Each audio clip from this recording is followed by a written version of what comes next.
Shalom, welcome to Up Close and Personal Podcast with me Rebecca Masih from Menara Doa, Jakarta.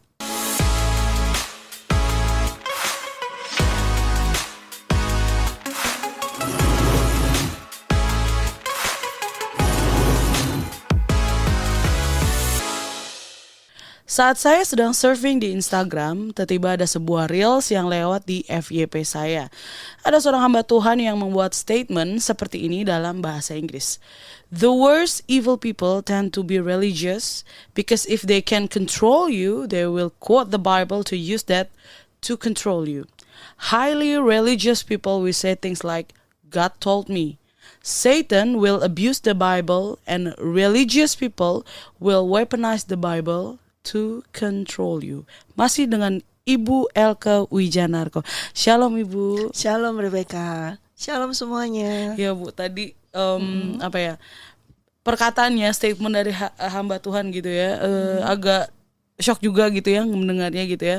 That's why a lot of people gitu ya, orang-orang apalagi mungkin generasi muda ya Bu ya, menjadi sangat antipati dengan gereja karena ada orang-orang yang so called hamba Tuhan yang menggunakan ayat Alkitab atau berkata gitu ya, Tuhan berkata nih sama saya bla bla bla karena disuruh Tuhan, tapi ternyata semua itu hanya untuk kepentingan atau mungkin ego daripada hamba Tuhan tersebut. Ternyata itu bukan dari Tuhan gitu Bu. Nah itu gimana tuh?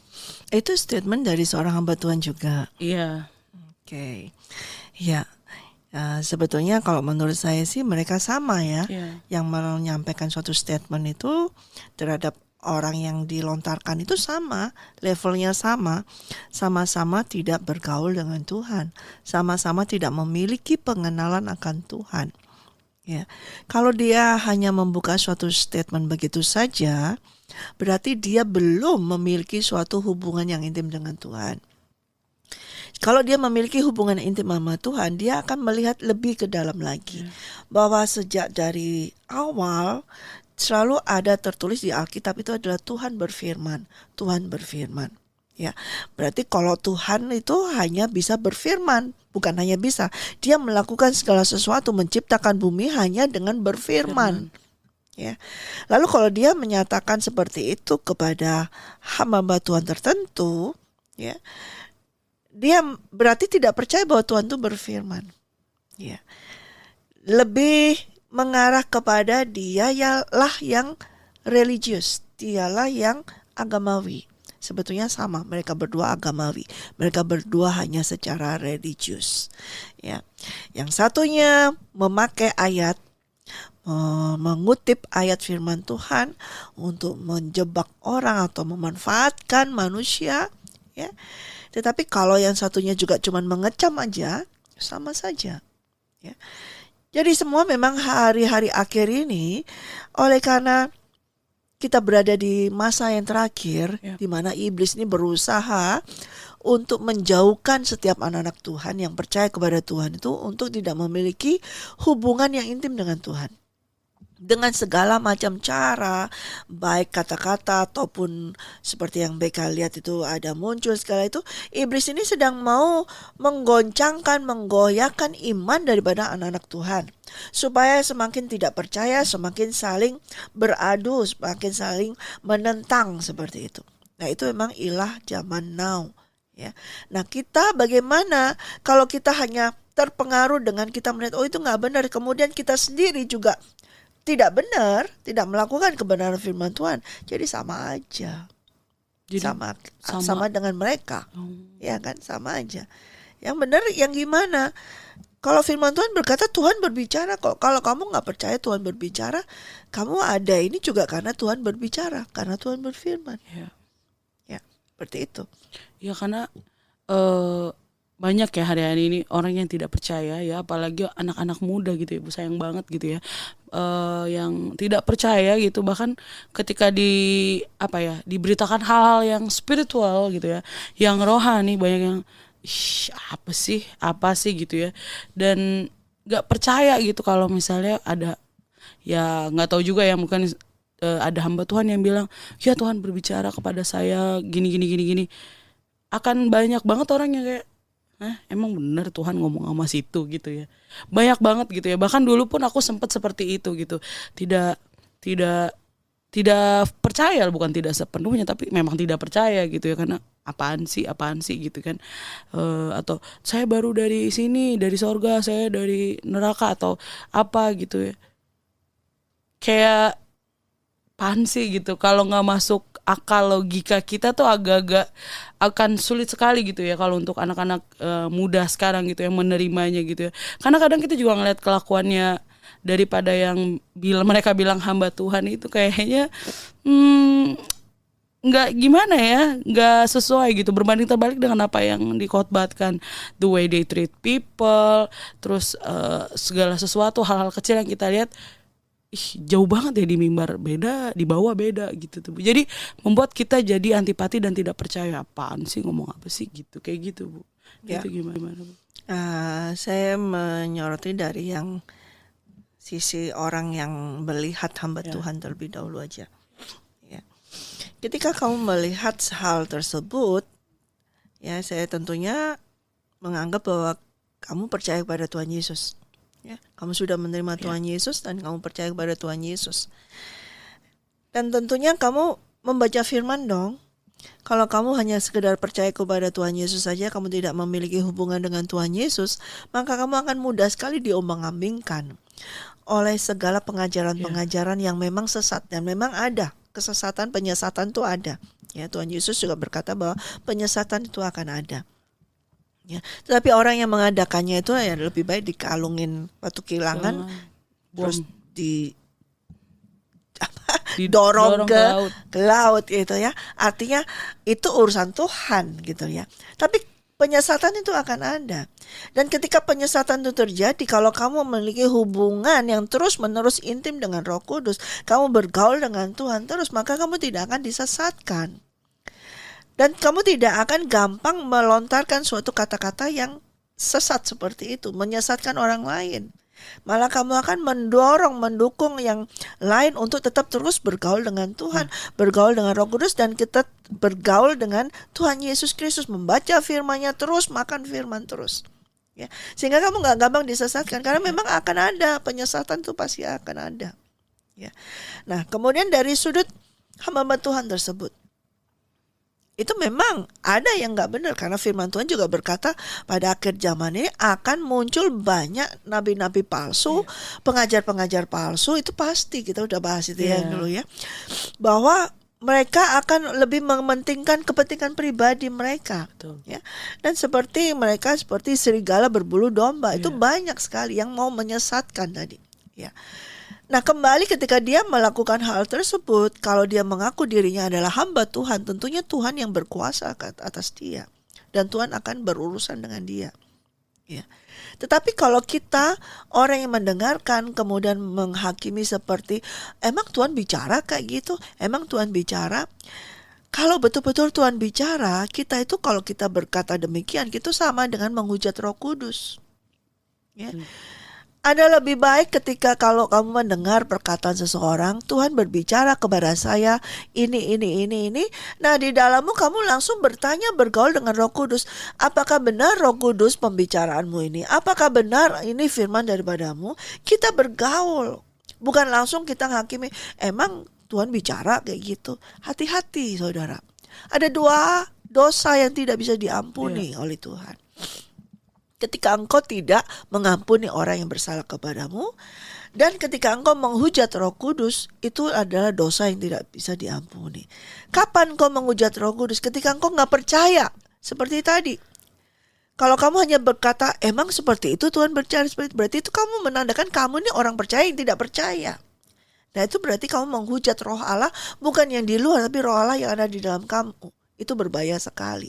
Ya.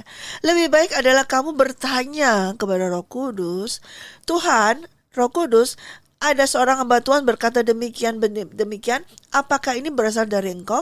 Apakah harus saya dengarkan atau bagaimana? Nah, kamu lanjutin hubunganmu dengan Tuhan. Nah, maka dia akan mengarahkan kepada kamu, akan mengajarkan kepada kamu. Tuhan Yesus berkata bahwa Roh Kudus diutusnya untuk menjadi penolong kita, yang mengajarkan kepada kita, yang menuntun kita. ya, yang menyertai kita.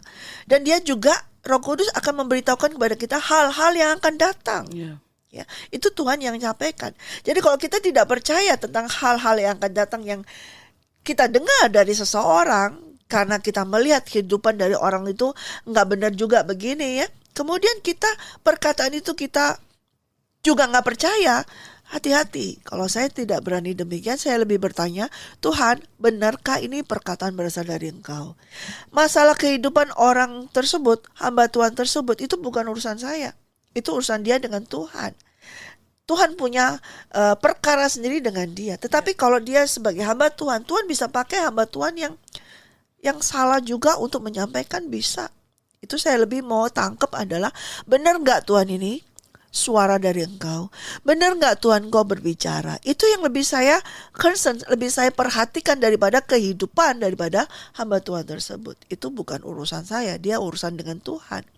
Tapi kalau misalnya di suatu waktu Tuhan betul-betul berbicara kepada dia, kemudian saya karena melihat hamba Tuhan ini hidupnya nggak benar begini, kemudian saya ignore itu kata-kata daripada hamba Tuhan tersebut, saya berbahaya.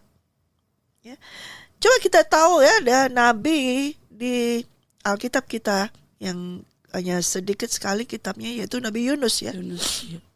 Kalau dilihat sih Yunus ini boleh dibilang seorang nabi yang gak taat, yang gak memiliki ketaatan. Dan kita lihat hidupnya dia juga begitu banget kepada Tuhan ya, berani banget kepada Tuhan. Disuruh ke Niniwe dia gak mau, dia melawan ke Tarsis. Dan kemudian ketika dia sudah berdoa, kayaknya bertobat, dia pergi ke Niniwe. Nah, pada saat itu saya percaya orang-orang itu juga tahu, dia bisa dengar berita ketika ada masalah di kapal, semuanya yang membuat kapal itu terombang-ambing adalah si Yunus ini. Tapi di kota Niniwe itu ketika Yunus menyampaikan pesan Tuhan untuk bertobat, mereka tidak menanyai Yunus ini siapa, hidupnya kayak gimana, ya. Tapi dia menangkap langsung apa yang disampaikan, yang dikeluarkan Yunus itu berasal dari Tuhan, dan itu suatu peringatan dari Tuhan untuk dia bertobat. Mereka bertobat dan itu direspon oleh rajanya dan semuanya, seluruh orang-orang di Niniwe itu meresponinya dan mereka bertobat loh semuanya. Yang kita tahu pada akhirnya Yunus pun tetap seperti itu sikapnya. Tetap marah sama Tuhan, tetap seperti itu. Tapi kota ini terselamatkan karena mereka tidak melihat backgroundnya si Yunus aja. Mereka nggak peduli. Yang penting pada saat itu Yunus Yunus menyampaikan pesan Tuhan dan mereka menangkapnya. Ya. Padahal mereka juga nggak tahu pada saat seperti itu Yunus pertama pernah menolak Tuhan untuk melakukan tersebut, dan sampai akhirnya juga masih marah-marah tuh, ya. Yeah. Nah, jadi kalau kita mau menerima pesan Tuhan dong yang harus kita terima. Ya, Tuhan tuh bisa menyampaikan pesannya tuh berbicara lewat siapa saja. Betul. Lewat siapa saja dan dengan apa saja, dengan cara apa saja dia dapat menyampaikan pesannya, firman-Nya. Iya, dan kita akan berasa ya Bu, yang ya, maksudnya betul. Kalau misalnya itu dari Tuhan, itu bukan dari Tuhan, itu akan terasa gitu. Betul sekali Beka. Dan itu karena kita di dalam kita, kalau memang betul kita orang percaya loh ya, kalau memang betul kita iman percaya kepada Tuhan Yesus Kristus dan kita memiliki hubungan terus menerus, maka di sini ada suatu konfirmasi, ada suatu yang mengatakan amin, percaya. Nah, Roh Kudus yang akan menggerakkan kita, oh ya ini dari Tuhan, sehingga kita dapat meresponnya. Ya, seperti kota Niniwe tersebut pada saat itu mereka meresponnya, dan mereka menerima pengampunan dari Tuhan, dan mereka tidak dibinasakan pada saat itu. Ya, walaupun yang membawa pesannya agak lain gitu. Ya, seperti itu. Iya benar-benar. Ya, dan ya mungkin kalau sekarang sih banyak yang ya jatuhnya that's why kenapa orang bisa kecewa gitu ya sama Mbak Tuhan, karena mungkin dia terlalu, ya istilah anak muda sekarang, ngefans gitu ya. Iya, nah itu ngefans banget gitu ya. Tapi ketika ngeliat aslinya, ya udah deh. Karena bukan sebetulnya hamba Tuhan nggak boleh punya fans ya, karena itu salah banget di sini nggak ada fans ya, tidak ada yang mengikuti hamba Tuhan, tapi mengikuti Tuhan Yesus. Kalau kita mengikuti Tuhan Yesus, maka Tuhan Yesus semuanya kita ikuti, dan seorang hamba Tuhan yang betul-betul mengikuti Tuhan Yesus, kemudian kita ikuti, kita nggak ngikuti hamba Tuhan tersebut, kita mengikuti Tuhan Yesus. Seperti Rasul Paulus berkata, ikutilah aku. Ya, ikuti teladanku karena aku mengikuti Yesus. Nah, dia mengikuti Yesus, kita mengikuti Rasul Paulus. Jadi kita bukan mengikuti Rasul Paulus itu saja secara pribadi, tapi Rasul Paulus ini juga dia seluruh hidupnya dia mengikuti segala sesuatu yang Yesus kerjakan, Yesus lakukan selama di bumi, dia ikuti semuanya. Ya. Nah, sekarang banyak orang hanya follower mengikut karena keren, karena ini. Berarti lama-lama mereka mendewakan, mengkultuskan. Nah, itulah yang membuat sesat. Sehingga ketika orang yang diikuti ini kemudian kelihatan belangnya, kelihatan jeleknya, sakit hatilah mereka. Karena orang yang diikuti ini tidak benar-benar mengikuti Tuhan Yesus. Tentunya pasti akan muncul suatu saat. Ya, oleh karena itu perlu kita ketahui siapa yang kita ikuti. Baiklah kita mengikuti Tuhan Yesus, jadi seperti Tuhan Yesus. Ya, kalau kita, bukan berarti saya ngajarkan demikian ini untuk tidak tunduk kepada pemimpin, tidak tunduk kepada gembala, tidak. Ya, pemimpin dan gembala itu adalah perwakilan daripada Tuhan Yesus. Tentunya kita harus taat kepada mereka, ya. Dan kalaupun dalam kehidupan mereka tetap manusia, dan kita tidak boleh mendewakan mereka. Kita tidak boleh mentuhankan mereka. Ya, kalau kita sendiri punya sifat mendewakan mereka, maka mereka akan jadi dewa bagi kita. Dan tentunya reaksi dari gembala sidang dan pemimpin tersebut ya mempengaruhi juga. Kalau dia mau didewakan, dia jadi dewa. Tapi kalau dia langsung meluruskan kepada followernya, kepada domba-dombanya, kepada jemaatnya bahwa kamu semua harus mengikut Tuhan karena saya mengikut Tuhan, ya dia tidak akan jadi dewa, dia tidak akan jadi Tuhan, gitu. Jadi itu yang penting, dua pihak ini harus bersama-sama. Ya, satu orang ketika mendewakan, tapi yang didewakan ini mau juga sih karena memang enak sih. Nah, ketika didewakan disanjung kan enak kan ya, dapat fasilitas banyak. Nah, dia sudah terbiasa dengan fasilitas tersebut dan merasa, "Woi, enak banget deh kayak gini ya." Tapi dia lupa bahwa dia adalah hambanya Tuhan. Nah, ini dia berhenti. Nah, akhirnya semuanya hanya sampai di lingkarannya dia. Nah, ini yang menyesatkan. Dan ini pasti akan digoncang sama Tuhan. Sehingga gimana-gimana supaya mereka tahu nih siapa nih gembalanya. Dan ketika itu juga Tuhan mau lihat juga siapa yang sungguh-sungguh follower Tuhan Yesus atau follower si gembalanya ini. Ya, Tuhan mau lihat juga yang benar-benar yang mana. Iya benar. Banyak yang kecewa dari situ Bu awalnya karena mungkin karena ya balik lagi kita tidak bisa melihat Tuhan gitu. Betul. Ya Bu ya. Yang kita lihat kan yang ada di mimbar gitu, ada hamba Tuhan dengan segala pengajarannya, wah terpukau lah dengan segala karismanya mungkin ya atau apa gitu ya. Sehingga menjadi terpukau dan mengikuti terus gitu ya. Dan ya ketika mereka berbuat salah gitu ya, mungkin ada slip 1-2 gitu ya, kecewa. Dan uniknya lagi adalah ujung-ujungnya Tuhan yang disalahin gitu. Padahal nggak ada campur tangan atau gimana. Iya, seharusnya kalau memang betul-betul mereka mengikuti Tuhan, kalau memang mereka melakukan kesalahan, tentunya mereka harus melakukan pertobatan. Pertobatan yang juga dilihat oleh orang banyak sehingga mereka tahu oh ini berasal dari Tuhan. Dan ketika mereka bertobat tidak lagi melakukan itu, kan kamu juga bisa tahu, bisa belajar, ada buahnya, gitu loh, yang bisa dimakan, dipetik. Walaupun saya pernah kalau nggak salah katakan jam yang rusak itu tetap 2 kali benar, ya. Nah, serusak-rusaknya dia, kalau dia ada 2 kali benar, dia bisa jadi benar, gitu loh. Artinya dia ada pertobatan, dia minta ampun kepada Tuhan dan kembali lagi dia membimbing ini ya follower-followernya untuk tetap terus mengikuti Tuhan supaya tidak mendewakan dia, tetapi tetap percaya kepada Tuhan. Iya ya Bu, karena ya kita yang sebagai jemaat juga yang paling penting ya adalah kita mempunyai hubungan yang baik, yang intim dengan Tuhan Yesus. Betul, gitu walking habitual fellowship with Iya. the Holy Spirit ini penting sekali supaya kita bisa di akhir zaman ini bisa, karena banyak muncul nih Beka di akhir zaman ini ya, keadaan segala macam kekacauan yang menggoncangkan kita semuanya, tetapi kita memiliki kerajaan yang the unshaken kingdom, yang tak tergoncangkan, yaitu di dalam Tuhan Yesus Kristus. Kalau kita terus bergaul dengannya, bergaul dengan Roh Kudus, maka Roh Kudus lah yang akan menolong kita supaya kita bisa melihat apa nih ya, kesesatan apa ini yang kita nggak akan ikuti ya. Tapi kalau kita tidak bergaul dengannya, kita gampang aja dibawa miring, kita gampang aja dibawa diserong-serongkan, atau kita gampang digoncangkan sehingga sakit hati, sehingga kecewa, sehingga Tuhan yang akhirnya disalahin. Dibuat motong sama Tuhan gitu ya kan. Nah, ruginya di mana? Rugi diri kita sendiri kayak gitu ya kan. Tapi oke, kalau gitu baiklah, saya mau sarankan kita ini tetap harus bergaul dengan Tuhan, dengan Roh Kudus setiap hari, supaya kita tidak disesatkan, supaya kita tidak diombang-ambingkan.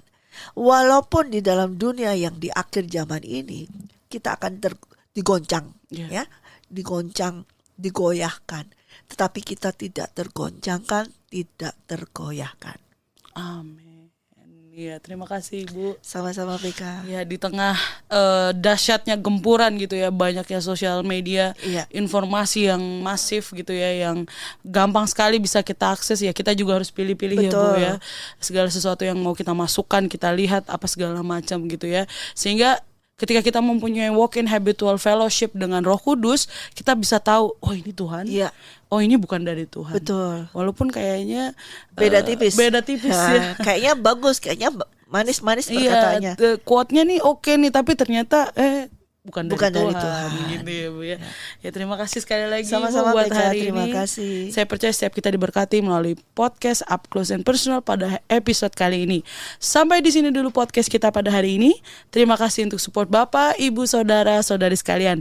Jangan lupa di like, subscribe, nyalakan lonceng dan share podcast Up Close and Personal.